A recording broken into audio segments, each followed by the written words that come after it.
এলাকায় ঘুরে ঘুরে মানুষের খোঁজ খবর নিচ্ছেন জহিরুল ইসলাম। নোয়াখালী এক চাটখিল সোনাইমুড়ি আসনে ইসলামী আন্দোলন বাংলাদেশের মনোনীত এমপি পদপ্রার্থী আলহাজ জহিরুল ইসলাম তিনি নিয়মিত পাড়া মহল্লায় ঘুরে সাধারণ মানুষের খোঁজ খবর নিচ্ছেন।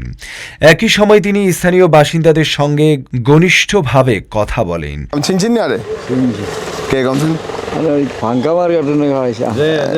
শুনেন তাদের দৈনন্দিন জীবনের সংগ্রাম, সুখ দুঃখ ও এলাকার নানা সমস্যা, কারো অভাবের কথা, কারো প্রত্যাশা, সবই মনোযোগ সহকারে লিপিবদ্ধ করছেন তিনি।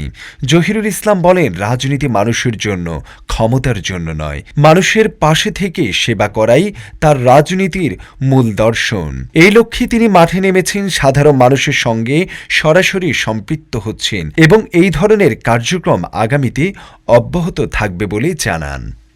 আপনাদের সাথে থেকে এই সমাজ এবং রাষ্ট্র বিনির্মাণে কাজ করতে চাই। আপনারা রাজি আছেন না?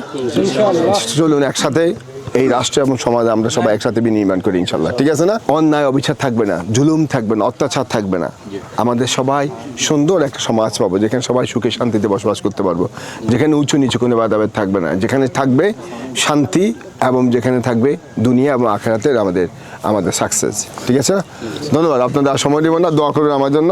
আসুন আমরা সবাই মিলে একসাথে, কোনো দল মত নির্বিশেষে সবাই মিলে একসাথে একটা কাজ করি। এই রামদেবপুরে যে কোনো কাজ করতে হলে এই রামদেবপুরকে ইউনাইটেড হতে হবে। তা আমি একটা সুন্দর ঐক্যবদ্ধ একটা রামদেবপুর চাই ইনশাল্লাহ।